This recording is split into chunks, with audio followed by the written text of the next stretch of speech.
الحمد لولیہ والصلاۃ علی نبیہ اما بعد۔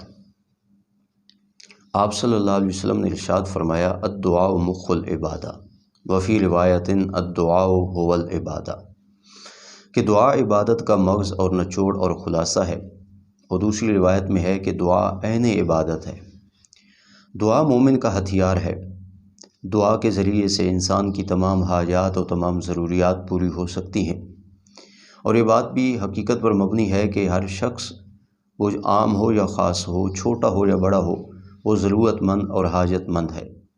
سورہ فاطر میں اللہ تعالیٰ نے فرمایا یا ایھا الناس انتم الفقراء الی اللہ، اے تمام لوگوں تم اپنے پروردگار کے محتاج ہو، فقیر ہو، اور اللہ تعالیٰ غنی اور حمید ہے۔ اس خطاب میں انبیاء کرام، اولیاء کرام، تمام انسانیت شامل ہے۔ ہر شخص حاجت مند ہے اور ہر شخص ضرورت مند ہے۔ اس کی حاجتیں اور اس کی ضرورتیں صرف اور صرف اللہ رب الجلال کے حضور ہی پوری کی جاتی ہیں۔ اس لیے انسان کو چاہیے کہ وہ دعاؤں کا اہتمام کرے اور اپنی تمام تر حاجات اور اپنی تمام تر ضروریات وہ اپنے پروردگار کے سامنے رکھے۔ اس لیے یہ دعا کرنا، جہاں یہ عبادت کا خلاصہ ہے، وہیں یہ عین عبادت ہے۔ جس شخص کو دعا کرنے کا موقع مل گیا، سمجھو اللہ کی بندگی اور عبادت کا موقع مل گیا، اور دعا کے اہتمام کے لیے چند آداب ہیں، اگر ان آداب کو مد نظر رکھ کر کے دعا مانگی جائے گی تو ضرور بضرور بارگاہ الہی میں مقبول ہوگی۔ اس لیے دعا کا پہلا ادب، جہاں یہ دعا کا پہلا ادب ہے، وہاں یہ ہمارا عقیدہ اور ہمارا ایمان بھی ہے کہ دعائیں صرف اور صرف اللہ کی ذات وہی سنتی ہے۔ دعا صرف اور صرف اللہ ہی سے کرنی چاہیے۔ یہ عقیدہ بھی ہے، ایمان بھی ہے، اور دعا کا پہلا ادب بھی ہے۔ لہٰذا اللہ کے علاوہ کسی اور کے سامنے اپنی حاجت اور اپنی ضرورت کے لیے دامن پھیلانے کی قطعاً کوئی گنجائش نہیں۔ آپ اندازہ لگائیے کہ اللہ تعالیٰ نے قرآن کریم میں فرمایا وَقَالَ رَبُّكُمْ ادْعُونِي أَسْتَجِبْ لَكُمْ، فرمایا تمہارے پروردگار نے یہ کہا ہے کہ مجھ سے مانگا کرو، مجھ سے دعا کیا کرو، اس لیے کہ میں تمہاری دعاؤں کو قبول کرتا ہوں۔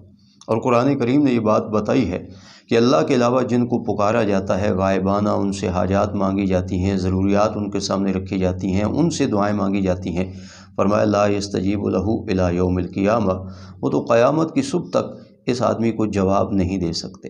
لہٰذا ہمیں صرف اور صرف اپنے پروردگار ہی کے سامنے دامن پھیلانا ہے، اور یہ عقیدہ بنانا ہے کہ صرف اور صرف دعائیں اور پکاریں سننے والا اللہ ہے۔ تو دعا کا یہ پہلا ادب ہے کہ دعا صرف اور صرف اللہ ہی سے کرنی ہے۔ دوسرے نمبر پر دعا مسلسل کرتے رہنا چاہیے۔ دعا کا دوسرا ادب یہ ہے، بعض لوگ ہوتے ہیں کہ وہ اپنی حاجت اور اپنی ضرورت کے لیے اپنے رب کے سامنے دامن پھیلاتے ہیں، مگر کوئی اجابت نہیں ہوتی، کام ہوتا دکھائی نہیں دیتا تو وہ دعا کرنا ہی چھوڑ دیتے ہیں۔ نہیں، علماء نے لکھا کہ دعا ایسے ہے جیسے کسی دروازے پر دستک دینا۔ اب ضروری تو نہیں ہے کہ پہلی دستک پر ہی دروازہ کھل جائے، دوبارہ بھی دستک دینی پڑتی ہے، سہبارہ دینی پڑتی ہے، بار بار دروازے کو کھٹکھٹانا پڑتا ہے۔ تو رب کے ساتھ دعا کا معاملہ بھی یہی ہے، ضروری نہیں کہ پہلی ہی مرتبہ انسان مانگے اور اسے مل جائے۔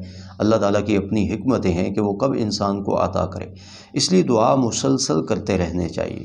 تیسرا دعا کا ادب یہ ہے کہ دعا کی ابتدا میں اللہ تعالیٰ کی حمد و ثنا، آقا دو جہاں صلی اللہ علیہ وسلم کے لیے ہدیہ درود، یہ دو ایسی چیزیں ہیں کہ جو بارگاہ الہی میں مقبول ہوتی ہیں۔ اللہ تعالیٰ اپنی تعریف اور اپنی ثنا کو بھی قبول فرماتے ہیں، اور آپ صلی اللہ علیہ وسلم کے لیے امتی کی یہ دعا کہ اللہ آپ صلی اللہ علیہ وسلم پر رحمت فرما دیں، درود پاک، اللہ تعالیٰ اس کو بھی رد نہیں فرماتے۔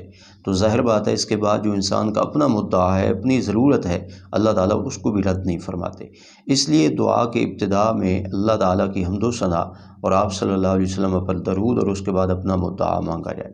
دعا کا چوتھا ادب یہ ہے کہ دعا مانگتے ہوئے اپنے پروردگار کے ناموں کا وسیلہ، اس کی رحمت کو اپنی طرف متوجہ کرنے کے لیے اس کا اہتمام کرنا چاہیے۔ یاد رکھیں شخصی وسیلے کی تو شریعت میں کوئی گنجائش نہیں ہے۔ ہاں، انسان اپنی ایمان کا وسیلہ دے، اعمال صالحہ کا وسیلہ دے، اور سب سے بڑی بات کہ اللہ تعالیٰ کو اس کے ناموں کا وسیلہ دے۔ للہ الاسماء الحسنی فادعوہ بہا، اللہ تعالیٰ کے سبھی نام اچھے ہیں، انہی ناموں کے واسطے سے اللہ تعالیٰ کو پکارنا چاہیے۔ یا اللہ، یا رحمان، یا رحیم، یا کریم، یا باسط، یا کریم، ایسے القابات جو اللہ تعالیٰ کے نام ہیں، اسماء ہیں، اس کی صفات کو واضح کرتے ہیں، ان کے ساتھ دعا کا اہتمام کرنا چاہیے۔ اور اگلا دعا کا ادب یہ ہے کہ دعا مانگنے سے پہلے اس چیز کا انسان جائزہ لے لے کہ آیا میری غذا اور لقمہ حلال ہے یا نہیں، کیونکہ اگر انسان کے پیٹ میں حرام کا لقمہ جاتا ہے تو اس کی وجہ سے انسان کی کوئی عبادت قبول نہیں، دعائیں بھی اسی وجہ سے مقبول نہیں ہوتی۔ آپ صلی اللہ علیہ وسلم نے فرمایا کہ ایک شخص اپنے رب کے حضور بڑی لجاجت اور منت و زاری کے ساتھ دعا مانگتا ہے مگر اس کو جواب نہیں ملتا۔ آپ نے فرمایا وجہ اس کی یہ ہے مطعمہ حرام، اس کا کھانا حرام کا، ومشربہ حرام، اس کا پینا حرام کا، وملبسہ حرام، اور اس کا لباس حرام کا، انا یستجاب لہ، تو ایسے شخص کی دعا کیسے قبول کی جائے؟ اس لیے انسان اس بات کا بھی جائزہ لے کہ میں اپنی غذا کو حلال بناؤں، لقمہ حلال کا استعمال کروں۔ اللہ تعالیٰ نے قرآن کریم میں انبیاء اور رسول کو فرمایا یا ایھا الرسل کلوا من الطیبات واعملوا صالحا، اے انبیاء اور رسول پاکیزہ لقمہ استعمال کرو۔ اب انبیاء کرام کی غذائیں تو پاک سے پاک تر ہیں، مگر امتوں کو سنانا مقصود ہے کہ تم بھی حلال لقمے کا اہتمام کرو۔ اس لیے اعمال صالحہ کی قبولیت کے لیے، عبادات کی قبولیت کے لیے، دعاؤں کی قبولیت کے لیے لقمہ حلال کا ہونا ضروری ہے۔ اسی طرح دعا کا ادب یہ بھی ہے کہ دعا اپنی ذات سے شروع کی جائے، اپنی حاجت اپنے پروردگار کے سامنے رکھی جائے، پھر گرد و نواح کے لوگوں کو اپنی دعاؤں میں شامل کیا جائے، اپنی ذات سے مانگتے مانگتے پھر دوسرے لوگوں کو شریک کیا جائے۔ جیسا کہ نماز کے آخر میں ہم جو دعا پڑھتے ہیں وہ ہمیں اسی بات کا درس دیتی ہے، ربنا اغفر لی ولوالدی وللمؤمنین یوم یقوم الحساب۔ ہم اپنی مغفرت، اپنے والدین کی مغفرت، یہاں تک کہ مومن مردوں اور مومنہ عورتوں کی مغفرت کا اپنے رب سے سوال کرتے ہیں۔ تو دعاؤں میں دوسروں کو بھی شریک کریں، یہ بھی دعا کا ادب ہے۔ اور علماء نے لکھا ہے کہ جس شخص کا یہ معمول ہو کہ وہ دوسروں کو دعا میں شامل رکھتا ہو، اللہ تعالیٰ اس شخص کو مستجاب الدعوات بنا دیتے ہیں، یعنی اس کی دعا کو اللہ رب الجلال کبھی رد نہیں کرتے۔ اس لیے انسان کو چاہیے کہ وہ اپنے رب سے مانگے تو بڑی وسعت ظرفی کے ساتھ مانگے، اپنے لیے بھی مانگے، دوسروں کے لیے بھی مانگے۔ اور اگلا دعا کا ادب یہ ہے کہ دعا جی بھر کر کے مانگے، کیونکہ آپ صلی اللہ علیہ وسلم نے فرمایا کہ جی بھر کر اپنے پروردگار سے دعا کرو، اس لیے کہ تم کائنات کے سچے بادشاہ سے مانگ رہے ہو۔